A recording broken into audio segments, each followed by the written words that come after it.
ऐसी जगह की तलाश में थे जहाँ ये अपने आप को फिट महसूस करें, जहाँ पर इनका दिल लगे, जहाँ पर इन्हें अपने काम करने का मतलब है कि लगे कि मैं वहाँ पे काम कर सकूँ, या जो इनका मंजिल थी उसकी तलाश में मुझे लग रहा है शायद घूम फिर रहे थे। मुझे ऐसा लग रहा है कोई शक्ति थी जो इनको बार बार इशारे दे रही थी कि इनको कोई मसीहा बनाया गया है, इनको मसीहा बनाकर भेजा गया है। अस्सलाम वालेकुम, नमस्ते, सत श्री अकाल। कैसे हैं आप लोग? उम्मीद करती हूँ ठीक होंगे, खुश होंगे। मैं हूँ हज़ीका अली और मेरे साथ हैं तारिक नियाज़ी। अस्सलाम वालेकुम, नमस्ते, सत श्री अकाल। उम्मीद करता हूँ ठीक होंगे, खुश होंगे। दोस्तों जहाँ रहें खुश रहें, माँ बाप का ख्याल करें, क्योंकि माँ बाप में तो सभी कुछ है। आज की हमारी वीडियो है know about the life history of PM Modi. से स्टार्ट करते हैं अपनी वीडियो को। Let's start. ठीक है, इस वीडियो का टाइटल है know about the life history of PM Narendra Modi, biography of important lessons. Adesh Singh. Study IQ IAS अब तैयारी हुई affordable. Narendra Modi. Welcome to study IQ IAS। मेरा नाम है आदेश सिंह। मुट्ठी में कुछ सपने लेकर भरकर जेबों में आशाएं, दिल में है अरमान यही कुछ कर जाएं, कुछ कर जाएं। सूरज सा तेज नहीं मुझ में, दीपक सा जलता देखोगे।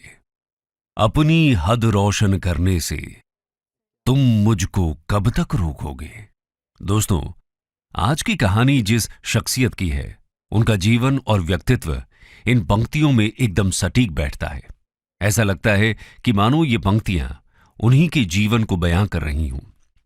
आज की कहानी गरीबी के जंजाल से निकलकर दुनिया के सबसे बड़े लोकतंत्र के नायक बनने तक के एक संघर्ष भरे सफर की है। यह कहानी घोर संघर्ष के आगे अटूट साहस की, अनपैरेलल्ड विक्ट्री की है। जी हां दोस्तों, आपने सही पहचाना। यह कहानी किसी और की नहीं बल्कि आजाद भारत में जन्मे भारत के पहले प्रधानमंत्री नरेंद्र मोदी की है।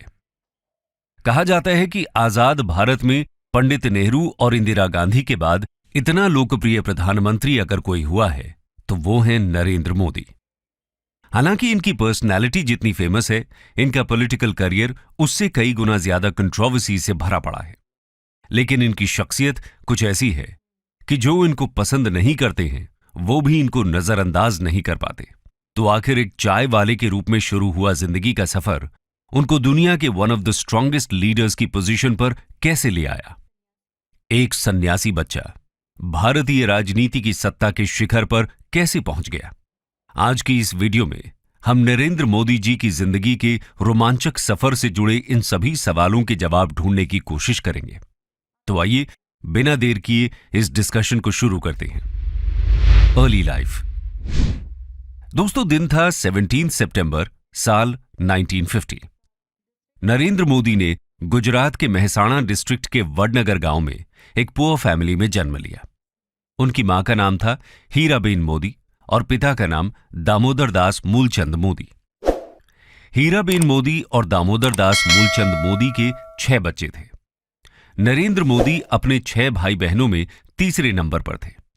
वो बताते हैं कि बचपन में उनके पिताजी वडनगर रेलवे स्टेशन पर चाय का एक छोटा सा स्टॉल लगाया करते थे और मोदी जी इस स्टॉल पर अपने पिताजी की मदद किया करते थे, जहां वो ट्रेन के डब्बों में जाकर चाय बेचा करते थे। ट्रेन में अलग अलग लोगों के साथ बातचीत के दौरान उनकी हिंदी शुरू से ही काफी अच्छी हो गई।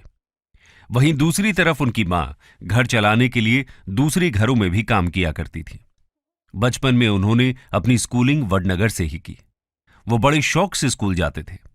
हालांकि वो पढ़ाई में एक एवरेज स्टूडेंट थे, लेकिन उनको थिएटर और स्पोर्ट्स में भाग लेने का बहुत शौक था। भले ही उनकी जेब खाली हो, लेकिन उनका दिल और दिमाग हिम्मत से भरपूर रहता था। वो बताते हैं कि उनके स्कूल के पास एक झील हुआ करती थी, जिसमें वो अक्सर खेलने जाया करते थे। एक बार उन्हें वहां मगरमच्छ का एक बच्चा मिला, जिसको बहुत बहादुरी से उठाकर वो घर ले आए, लेकिन मां के समझाने पर उन्होंने उसको वापस झील में छोड़ दिया। खैर, नरेंद्र मोदी बचपन से ही स्वामी विवेकानंद जी से बहुत ज्यादा इंस्पायर्ड थे। वो अक्सर फ्री टाइम में उनकी किताबों को पढ़ा करते थे। इसके अलावा उनको इतिहास पढ़ने का भी बहुत शौक था। देश के इतिहास को जानने के लिए वो लाइब्रेरी जाकर कई कई साल पुराने न्यूज़पेपर मांगकर पढ़ा करते थे।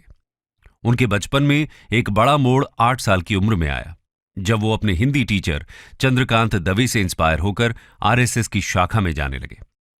एक दिन वडनगर की एक शाखा में लक्ष्मण राव इनामदार, जिनको सब वकील साहब कहते थे, वो आरएसएस के लोगों को संबोधित करने वहां पहुंचे। उनके शब्दों से नरेंद्र मोदी बहुत इंस्पायर हुए। इस दौरान 1962 में इंडिया और चाइना के बीच एक युद्ध छिड़ गया। इस वॉर में भारत की हार ने मोदी जी को झकझोर दिया। इसके चलते उनका देश के लिए प्रेम और भी ज्यादा इंटेंसिफाई हो गया।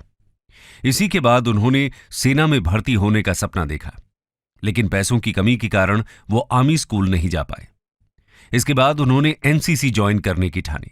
हालांकि उनकी कद काठी एनसीसी के स्टैंडर्ड्स के हिसाब से फिट नहीं बैठ रही थी, लेकिन जब उनकी कमिटमेंट को देखते हुए उनके फिजिकल टेस्ट लिए गए, तब उन सब में उन्होंने बाजी मार ली। इसके अलावा मोदी जी की एक और खूबी थी, उनको साफ सुथरे कपड़ों का बहुत शौक था। हालांकि वो बहुत महंगी पोशाक नहीं पहनते थे, लेकिन वो जो भी पहनते वो एकदम साफ सुथरा होता था। ये उनकी पर्सनैलिटी में आज भी साफ झलकता है। दोस्तों, इसी दौरान लगभग 13 साल की उम्र में उनकी शादी तय कर दी गई और 17 साल की उम्र में उनकी यशोदाबेन चमन लाल के साथ शादी कर दी गई। इस बीच उन्होंने देश के जवानों की भी खूब सेवा की। 1965 के इंडो पाक वॉर के दौरान सैनिकों के साथ उनका लगाव और भी ज्यादा बढ़ गया। बताया जाता है कि वो वडनगर स्टेशन पर सैनिकों से भरी ट्रेन्स में उनको चाय और खाना पहुंचाया करते थे। यानी उनमें छोटी सी उम्र से ही देश प्रेम कूट कूट कर भरा था। धीरे धीरे वो और भी ज्यादा विचारशील होते गए। वो अपना ज्यादातर समय लाइब्रेरी में किताबों के बीच बिताने लगे। वो अपने देश के लिए कुछ कर दिखाना चाहते थे। साथ ही वो घर से बाहर निकलकर जीवन का सही अर्थ भी खोजना चाहते थे।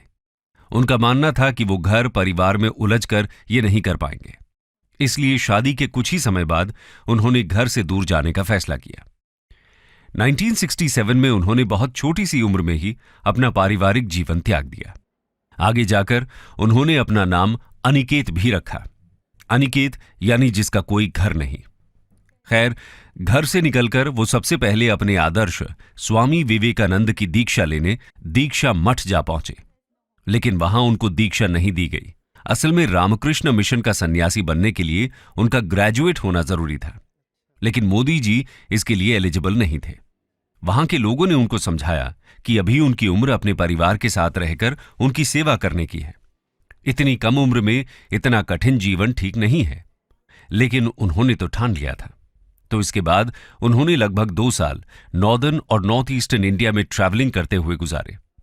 कोलकाता से नॉर्थ ईस्ट, वहां से अल्मोड़ा, उसके बाद केदारनाथ, फिर वहां से दिल्ली, राजस्थान और राजकोट से होते हुए वो गुजरात की ओर गए। 1969 के आसपास वो वडनगर में एक बार फिर वापस आए। उनके जाने की वजह से घर में दुख और शिकायत का माहौल छाया हुआ था। लेकिन इससे पहले कि ये इमोशंस उनको कमजोर करे, मोदी जी एक बार फिर सबसे अलविदा लेकर अपनी तलाश में निकल पड़े। इस बार वो सीधा अहमदाबाद गए। यहां उन्होंने कुछ दिन अपने मामा की चाय की कैंटीन पर काम किया। इस दौरान उनका आरएसएस के रीजनल हेडक्वार्टर्स में आना जाना लगा रहता था। वहां उनकी मुलाकात एक बार फिर वकील साहब से हुई और यहीं से उनकी आरएसएस की जर्नी की शुरुआत हुई। Entry into RSS. दोस्तों, जब वकील साहब की नजर नरेंद्र मोदी पर पड़ी तो उन्होंने उनमें बहुत सी खूबियां नोट की। वकील साहब भी उनसे बहुत प्रभावित थे। अहमदाबाद पहुंचकर वकील साहब ने आरएसएस के गुजरात हेडक्वार्टर्स में मोदी जी के रहने के सभी अरेंजमेंट्स करा दिए। 1971 में 18 साल की उम्र में ही उन्होंने राष्ट्रीय सेवक संघ यानी आरएसएस को ज्वाइन कर लिया और यहां उन्होंने आरएसएस के प्रचारक के रूप में काम करना शुरू कर दिया। अब वो अपना पूरा समय आरएसएस के कामों में बिताने लगे। इस समय उन्होंने गुजरात के कोने कोने में अलग अलग विषयों पर काम किया, जिसकी वजह से उनको लोगों के दुख दर्द की समझ बहुत अच्छे तरीके से होने लगी। आरएसएस में भी वो दिन रात लोगों के बीच जमकर मेहनत किया करते थे।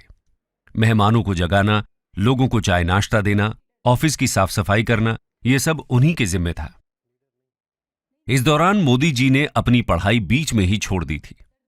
उस समय वकील साहब ने उनको अपनी पढ़ाई पूरा करने के लिए भी प्रोत्साहित किया। कहा जाता है कि वकील साहब का मोदी जी की पर्सनालिटी को निखारने में बहुत बड़ा योगदान रहा। पीएम मोदी बताते हैं कि उन्होंने अपना यूथ ज्यादातर वकील साहब के साथ ही बिताया।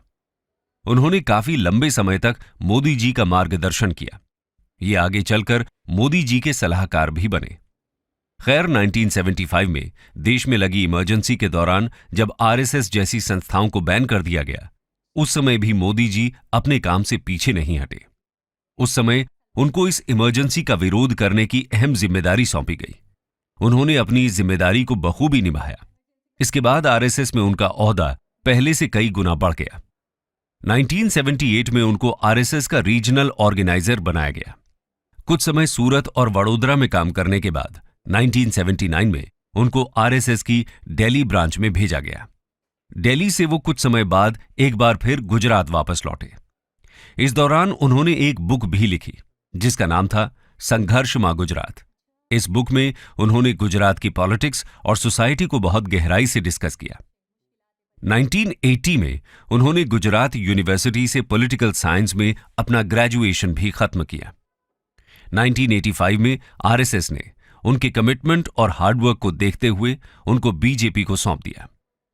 1987 में उन्होंने भारतीय जनता पार्टी को उसके ऑर्गेनाइजिंग सेक्रेटरी के रूप में ज्वाइन किया। बीजेपी के सीनियर लीडर्स उनसे बहुत ज्यादा प्रभावित हुए। इस दौर में वो अटल बिहारी वाजपेयी जी के भी बेहद करीब आ गए। पार्टी में काम करते वक्त वो उनसे बहुत कुछ सीखते थे। आज उनकी भाषा में भी वाजपेयी जी की छवि साफ झलकती है। खैर, कुल मिलाकर मोदी जी जहां भी गए उन्होंने लोगों को अपना दीवाना बना दिया। बीजेपी में भी कुछ ऐसा ही हुआ और उनकी मेहनत जल्द ही रंग लाई। 1990 में उनको बीजेपी की नेशनल इलेक्शन कमेटी में इलेक्ट किया गया। अपने इसी रोल के चलते 1990 में उन्होंने लाल कृष्ण आडवाणी की भव्य रथ यात्रा का शानदार आयोजन किया। सोमनाथ से लेकर मुंबई तक चली इस रथ यात्रा में मोदी जी ने आडवाणी के सारथी का काम किया। इतना ही नहीं, उन्होंने गुजरात के स्टेट असेंबली इलेक्शंस में बीजेपी के लिए एक शानदार स्ट्रैटेजी तैयार की। इसी के चलते 1995 में बीजेपी ने गुजरात असेंबली इलेक्शंस में मेजॉरिटी के साथ जीत हासिल की। अपने इस कंट्रीब्यूशन के कारण मोदी जी 1998 में पार्टी के जनरल सेक्रेटरी बन गए। यानी उनकी काबिलियत की बदौलत बीजेपी में भी उनको बहुत तेजी से कामयाबी हासिल हुई। Entry in politics. दोस्तों, इसके बाद मोदी जी की जिंदगी में सबसे बड़ा पॉलिटिकल टर्न आया 2001 में। 2001 में उन्होंने गुजरात के तत्कालीन सीएम केशुभाई पटेल को इस पोजीशन पर रिप्लेस किया। असल में केशुभाई पटेल की तबीयत उन दिनों बहुत खराब रहती थी। ऐसे में इस पद के लिए अगर सबसे ज्यादा डिजर्विंग कैंडिडेट कोई था तो वो थे केवल मोदी जी। इसी दौरान गुजरात में एक बेहद अनफॉर्चुनेट इवेंट भी हुआ। जी हां दोस्तों, हम बात कर रहे हैं गोधरा राइट्स की।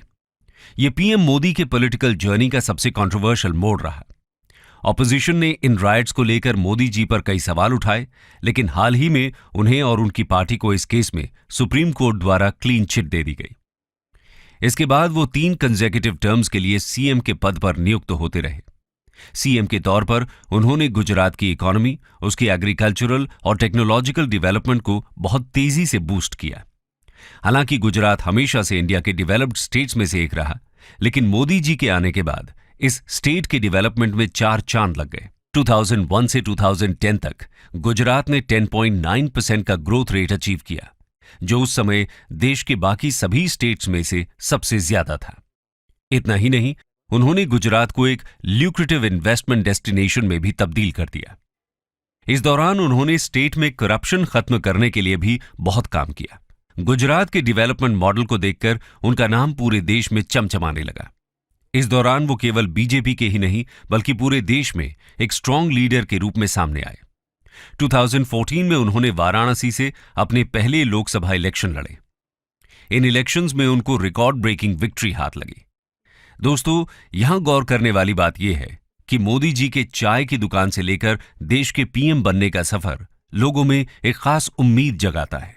मोदी जी की कहानी लोगों में डेमोक्रेसी के प्रति एक अटूट विश्वास जगाती है। लोगों को उनमें एक ऐसा आदमी दिखता है जो उनके दुख और दर्द भी समझता है। इसके अलावा आपको बता दें कि जब से उन्होंने अपनी पॉलिटिकल लाइफ में कामयाबी हासिल करनी शुरू की, उनका परिवार सत्ता के गलियारे से हमेशा दूर रहा है। 2014 हो या 2019, पीएम पद की शपथ ग्रहण समारोह में भी उनके परिवार का कोई भी व्यक्ति नजर नहीं आया। वो कहते हैं कि पूरा देश ही उनका परिवार है। देश का हर नागरिक उनका भाई और बहन है। उनका जो कुछ भी है वो सब कुछ उनके देशवासियों का है, और अपने देश के सिटीजन्स के साथ उनका ये अटूट कनेक्शन आज उनकी सक्सेस की सबसे बड़ी वजह है। ये नरेंद्र मोदी पर लोगों का संपूर्ण विश्वास ही है, जिसकी वजह से 2014 और फिर 2019 में देश की जनता ने उन्हें वोट्स के मामले में पूरी दुनिया में सबसे ज्यादा मत देकर विजयी बनाया है। अगर हम उनके 8 साल के कार्यकाल पर नजर डालें तो उन्होंने demonetisation, GST, surgical strikes, article 370 का एब्रोगेशन और देश के लिए ऐसे कई महत्वपूर्ण डिसीजंस लिए जिनके बारे में सोचना भी नामुमकिन सा लगता है।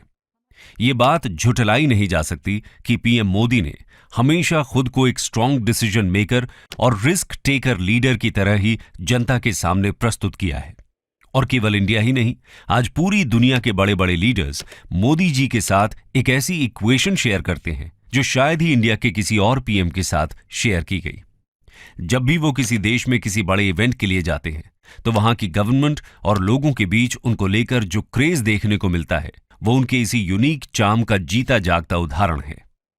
पीएम मोदी ने इंडिया के डोमेस्टिक फाउंडेशंस को मजबूत कर ग्लोबल स्टेज पर उसको एक इमर्जिंग सुपर पावर का दर्जा दिलाया है, जो आज हर भारतवासी के लिए बहुत गर्व की बात है। Study IQ। जी जनाब, है बहुत कुछ पता था, लेकिन एक तरतीब से, एक लय में, एक डिसिप्लिन से आज बहुत कुछ पता चला, बहुत नई बातें भी पता चली। कितने परसेंट पता था? मैं कहूँगा कि 80 to 90%? नहीं, 25% मुझे ऐसा लग रहा है। पागल हो गए हैं क्योंकि स्टार्टिंग में जो था ना, जो मुझे ऐसा लग रहा है 25% मुझे पता था। मुझे लगा, पता नहीं, शायद मैं बहुत ज़्यादा जानती हूँ उनके बारे में, मुझे लगा 90% मुझे पता था, 10% कुछ बातें थी जो नहीं पता थी। क्योंकि ये जो शादी वाला हिसाब किताब था, ये जब हमने इनकी वाइफ के बारे में एक वीडियो देखी थी, उसमें बड़ा डिटेल में बताया गया था। 15 साल 13 साल मुझे मतलब याद, शायद भूल गया मैं। हाँ, आप भूल गए, मुझे ऐसा लग रहा था आप बोलेंगे मुझे 80% पता था, तो तभी मैंने आपसे पूछा। मुझे 90% ऑलमोस्ट पता था। बड़ी बात, बड़ी बात। अच्छा, सबसे पहली बात ये है कि शुरू से ही कोई ना कोई, मतलब इनके माइंड में कोई चीज़ थी। अच्छा, ये मुख्तलिफ जगहों पे घूम रहे थे, यात्राएं कर रहे थे, केदारनाथ जा रहे थे, आप नोट करें, इन्हें पता ही नहीं था मैं करूं क्या। अच्छा, स्वामी विवेकानंद सबसे पहले ये उनसे इंस्पायर हुए, उन्हें पढ़ा इन्होंने, उनकी बुक्स पढ़ी, बाकायदा वहाँ पे एजुकेशन हासिल करने के लिए भी गए, लेकिन ग्रेजुएट नहीं थे तो इस वजह से उन्हें वहाँ एडमिशन नहीं मिला। सही। अच्छा, कहीं ना कहीं मतलब है कि मुझे ऐसा लग रहा है कहीं ये सुकून की तलाश में थे, कहीं ये किसी ऐसी जगह की तलाश में थे जहाँ ये अपने आप को फिट महसूस करें, जहाँ पर इनका दिल लगे, जहाँ पर इन्हें अपने काम करने का मतलब है कि लगे कि मैं वहाँ पे काम कर सकूँ, या जो इनका मंजिल थी उसकी तलाश में मुझे लग रहा है शायद घूम फिर रहे थे। मुझे ऐसा लग रहा है कोई शक्ति थी जो इनको बार बार इशारे दे रही थी कि इनको कोई मसीहा बनाया गया है, इनको मसीहा बनाकर भेजा गया है और इनसे बहुत खास काम लेने हैं। ये बस आम लोगों की तरह, जैसे इनको बोला कि जब ये गए थे वहाँ पढ़ने के लिए, संन्यास, बचपन में संन्यास, और इनको जब लेने के लिए ये जब गए थे वहाँ स्वामी विवेकानंद के पास, उनकी इंस्टीट्यूट में पढ़ने के लिए, जो इनको ग्रेजुएट ना होने की वजह से एडमिशन नहीं मिला था, तो उस वक्त उन्होंने कहा भी, इनको समझाया भी गया कि भाई जाओ आप फैमिली के साथ टाइम स्पेंड करो, अभी आपकी उम्र इतनी नहीं है। लेकिन कहीं ना कहीं इनको लगता था कि नहीं यार, सुकून नहीं है, आराम नहीं है, ये ज़िंदगी वो ज़िंदगी नहीं है जो मैं जीना चाहता हूँ। ये शायद इसके लिए मुझे भगवान ने नहीं बनाया है, मुझसे शायद कुछ और ही है, मेरा कोई और ही मकसद है, मेरा कोई और ही जीवन का एक लक्ष्य है। ये वो नहीं है, वो लक्ष्य नहीं है कि मैं फैमिली के साथ रहूँ। मैं आप देखिए ना, भाई बहन, अच्छा, जिस तरह से आप कह रही हैं ना, कोई भी नहीं, जिस तरह से आप कह रही हैं ना कि ये कह रहे हैं कि मेरा ये लक्ष्य नहीं है, हाँ, वो इस टाइम उनके जहन में नहीं होगा। पता है इनके जहन में क्या होगा? नहीं थी कोई, मैं ये नहीं कहना चाह रही, प्लानिंग थी। मैं ये कह रही हूँ कि ये अपनी उस लाइफ से सैटिस्फाइड नहीं थे। हाँ, कि मैं घर में रहूँ, एक घरेलू जिंदगी जीऊँ, मैं उसका सरबराह बनूँ, मेरे बच्चे हो, मैं अपनी वाइफ के साथ रहूँ, दिन भर जॉब करूँ, रात में आऊँ कमा कर, ये वाली चीज़ इनको हजम नहीं होती। ये पैदाइशी ऐसे नहीं थे। हाँ। अच्छा, फिर ये भाग दौड़ कर रहे थे, कहीं जा रहे हैं, कहीं यात्राएं कर रहे हैं, वेस्ट इंडिया भी गए, फिर इधर क्या कहते हैं अपना गुजरात की तक आए। मतलब कुदरती तौर पे ये मतलब बेचैन घूम रहे फिर रहे, कभी इधर जा रहे हैं, कभी उधर जा रहे हैं। कहीं जाकर इन्हें RSS तक का पता चला, या RSS में जाके ज्वाइन किया, फिर यहाँ पर बाकायदा लोगों से मिले। यहाँ असल में मुझे ऐसा लगता है इनकी नेचर में खिदमत थी, और RSS एक वजह बनी इन्हें ऐसा मौका मिला, ऐसा प्लेटफॉर्म मिला जहाँ पर इनको लोगों की खिदमत करने का मौका मिला। अच्छा, वहाँ पर ये लोग नज़रों में आए। हाँ, आपको याद है विशाखा का एक ब्लॉग था जिसके अंदर वो केदारनाथ गई थी ना, जो गुफा के अंदर वो बता रहे थे कि यहाँ पे मोदी जी ने कयाम किया किसी और तपस्या करते थे यहाँ पे, इबादत जो इबादत होती है मुझे एग्जैक्टली नहीं पता, लेकिन वो इबादत किया करते थे और काफ़ी दिनों तक यहाँ पे कयाम किया है वो, इससे किया करते थे। वो बहुत छोटा सा कमरा तो नहीं कहेंगे, वो छोटी सी गुफा थी, मुश्किल से इंसान बैठ सकता था और मुश्किल से मतलब अपनी तपस्या कर सकता था, 2-4 लोगों के आने की भी जगह नहीं थी वहाँ पे। तो मैं बहुत हैरान हुई थी। उसी वक्त मुझे लगा था कि यार इन्होंने बहुत कुछ किया है और अवाम के लिए जो दर्द था वो बहुत, ऐसा नहीं है कि कभी कोई इंसिडेंट, कभी कभी ऐसा होता है ना कि हम बहुत सख्त होते हैं, फिर हमारा जिगरा बहुत अच्छा होता है, हम बोलते नहीं यार हम तो बड़े जिगर वाले हैं, हमसे तो नहीं होता, फिर हम किसी का एक्सीडेंट देख लेते हैं, किसी की मौत देख लेते हैं, किसी के साथ कुछ बुरा होता हुआ देख लेते हैं, तो हमारा दिल बहुत पिघल जाता है और हम कहते हैं यार हम ऐसी तबीयत के मालिक नहीं थे, लेकिन अब मेरे दिल में बहुत दर्द हो गया फला इंसान का या लोगों का या आवाम का। मुझे ऐसा लगता है ये इब्तिदाइया से ही है, ये शुरू से ही इनके दिल में आवाम का बहुत दर्द था, लोगों के मसले मसाइल सुना करते थे। आपको याद है इलेक्ट्रिसिटी के हवाले से याद आया था कि लोग इनको आके कहते थे कि कुछ हो ना हो, सीएम, हाँ गुजरात में जब सीएम थे तो ये खुद बता रहे थे कि लोग मेरे पास आया करते थे, कहते थे उस वक्त कोई बड़ा मसला नहीं था, वो ये कहते थे हमें कुछ नहीं चाहिए, बस आप गुजरात के सीएम है तो आप इतना कर दें कि जब हम रात में डिनर करें, खाना खाया करें रात का, उस वक्त उतने टाइम के लिए बस बिजली आ जाए, रोशनी में खाना खा सकें। तो वो हालात थे गुजरात के, और आज आप देखिए गुजरात कहाँ, आज गुजरात का विकास। अच्छा, गुजरात में जब डेवलपमेंट हुई तभी के लोगों ने पीएम तक इन्हें बनाया, और 2 मरतबा पाकिस्तान की हमने पिछले एक वीडियो देखी जिसमें हमें पता चला कि हमारे यहाँ पे कोई भी शख्स 5 साल पूरे नहीं कर पाया आज तक, किसी न किसी वजह से उतर जाता था, क्योंकि लोग मतलब कोई ना कोई गड़बड़ हो ही जाती थी किसी भी वजह से। लेकिन दूसरी मरतबा पीएम बनना, 10 साल तकरीबन होने वाले हैं गुजरात को लेकर अगर देखा जाए तो 13 साल ना, तो गुजरात से सीएम से होते हुए आज मुसलसल ये इंडिया का एक चेहरा बने हुए हैं। कहाँ से चाय बेचने वाले यार, चाय ट्रेनों के डब्बों पे चाय बेचने वाले, कौन कह सकता था कि यार ये इस मुल्क के पीएम बनेंगे और कई साल तक पीएम बने रहेंगे। अच्छा, बहुत सारे लोग होते हैं कि यार मुझे टीनेज में अकल आ गई थी, मुझे यंग होकर पता चला, मुझे 20 साल की उम्र में लगा, जैसे आप कह रहे थे एक लड़की का जिक्र कर रहे थे कि 22 साल में भी उसको नहीं पता उसका लक्ष्य क्या है, उसका विजन क्या है। ये 12 साल के 13 साल में तो इनकी शादी हो गई, 10 साल की, 11 साल की, 12 साल की, तब से इनके अंदर बेचैनी हो गई थी, तब से इनको समझ में आ गया था कि यार नहीं ये वाली चीज़ें बिल्कुल मतलब इनको नॉर्मल नहीं लगती होंगी वो चीज़ें, वो ये लगता होगा कि मैं इस नॉर्मल लाइफ के लिए नहीं हूँ। और मैं हैरान हूँ, 13 साल सीएम रहे गुजरात के, 10 साल तकरीबन इंडिया के पीएम रहे। आप देखिए तो सही 13 साल एक बंदा सीएम रहता है, लोग उसको कितना पसंद करते होंगे, लोग उसके काम से कितना खुश होंगे कि 13 साल हमारे यहाँ हमारी एक हुकूमत पूरा अपना टर्नओवर कंप्लीट नहीं करती, हमारा एक पीएम ऐसा नहीं है जिसने अपना दौरे हुकूमत कंप्लीट किया हो। बड़ी बात है। और यहाँ पे सीएम 13 साल सीएम, 2 बार पीएम, और आराम से चला रही हैं, चीज़ें हो रही हैं। बिल्कुल, अब तो बाकायदा बीजेपी की जो रूल्स हैं कि इस उम्र में अब हम अपना पीएम खड़ा नहीं करेंगे, तो अब बाकायदा 75 ईयर, तो उसके बाद आज अब कौन आते हैं, या फिर वो मोदी जी की वजह से अपना रूल तोड़ते हैं, करते क्या हैं, इस वक्त भी बाकायदा यही डिस्कशन होती रही थी कि नेक्स्ट पीएम कौन आएंगे। बीजेपी ने इतने काम कर दिए, बाकायदा मोदी जी का चेहरा लोगों के सामने इतना फेमस हो चुका, पूरी दुनिया इंडिया और इंडिया के साथ जो एक फेस है वो पीएम मोदी का, शायद इंडिया का फेस ही मोदी जी है, तो बाकायदा लोगों के जहनों में ऐसा छप गया है। एक ही हुकूमत होती है तो पूरी दुनिया उन पर एक इन्वेस्टमेंट भी करती है, बाहर की कंपनियां आती हैं, उन्हें पता ही नहीं है गवर्नमेंट कौन सी है, आज ये गवर्नमेंट है, कल दूसरी गवर्नमेंट हो, परसों तीसरी गवर्नमेंट हो, हम किससे बात करें, हम किसके साथ मुआहदे करें, हम किसके साथ इन्वेस्टमेंट करें। और एक वो शनासाई भी नहीं होती, एक जान पहचान नहीं होती, एक नेचर का पता। अब देखिए मोदी जी की नेचर का पता, वर्ल्ड लीडर्स जितने भी मिलते होंगे आपस में, इनकी भी हो गए, यूएस के हो गए, यूके के हो गए, अब जहाँ के भी लोग हैं वो मोदी जी को से इतना ज़्यादा फ्रेंडली हैं, या इतना ज़्यादा क्लोज हो चुके हैं, उनकी नेचर को इतना समझ चुके हैं, वो उनकी नेचर को इतना समझ चुके हैं कि बड़े फ्रेंडली। आपने देखा है जब वो लोग मिल रहे होते हैं उनका जेस्चर क्या होता है। आपको नहीं लगता कि वर्ल्ड लीडर होना एक अपनी जगह पे, पर्सनली इनकी अपनी बड़ी अच्छी अंडरस्टैंडिंग हो गई होगी। बाकायदा आपने देखा एक मोदी जी की एक वीडियो थी जिसमें बाकायदा उनके कंधे पे हाथ रख के जॉर्ज बाइडन बाकायदा उनके कंधे पे हाथ रख के उनको अपनी तरफ बुला रहे हैं, एक पर तब दूसरे यूएस बिल्कुल। तो मतलब इसका मतलब है कि इनकी आपस की अंडरस्टैंडिंग भी होते हैं। कई जगह कई दफ़ा इवेंट्स होते हैं, लेकिन वही पुराने पीएम आते हैं, इंडिया के वही पीएम दोबारा आए हैं, हर साल वही आ रहे हैं, तो उनसे एक अलग दोस्ती, उनसे एक अंडरस्टैंडिंग। हमारे यहाँ 6-6 महीने में, साल 2-2 साल में अगर हमारे पीएम ही चेंज होते रहे, हमारे मुल्क की एक गवर्नमेंट ही ना रहे, एक स्टेबल गवर्नमेंट ही ना रहे, तो कभी भी कोई भी कंट्री हमारे मुल्क पे भरोसा नहीं करेगा, हमारे मुल्क में इन्वेस्टमेंट नहीं करेगा। तो सबसे बड़ा हमारी गुर्बत का, हमारे मुल्क की अनस्टेबिलिटी का, हमारे हालात ख़राब होने का, हमारा मुल्क दिन ब दिन नीचे से नीचे जाता जा रहा है, है, लोगों की जॉबें ख़त्म हो रही हैं, लोगों की परेशानियाँ बढ़ रही हैं, यहाँ फैक्ट्रियाँ जो थी वो फैक्ट्रियाँ बंद हो रही हैं। इस वजह से आज हमारा मुल्क पीछे से पीछे जा रहा है, मुझे ऐसा लगता है। रशिया के जो वो हैं प्राइम मिनिस्टर पुतिन, उनके साथ इनका कितना फ्रेंडली, बहुत अच्छी दोस्ती, मुझे ऐसा लगता है पर्सनली दोस्ती लग रही है। रशिया को आपने बताया था कि वो भी बहुत बुरे, जैसे आपने कहा था वो भी बहुत बुरे, बहुत कठिन हालात से आए, उनकी पैदाइश ही इतनी मतलब एक बहुत ज़्यादा मतलब हैरान कुन थी जंग दूसरी जंग अज़ीम, उसके बाद से वो रशिया को लेकर चल रहे हैं। उन्होंने रशिया के लिए बहुत काम किया।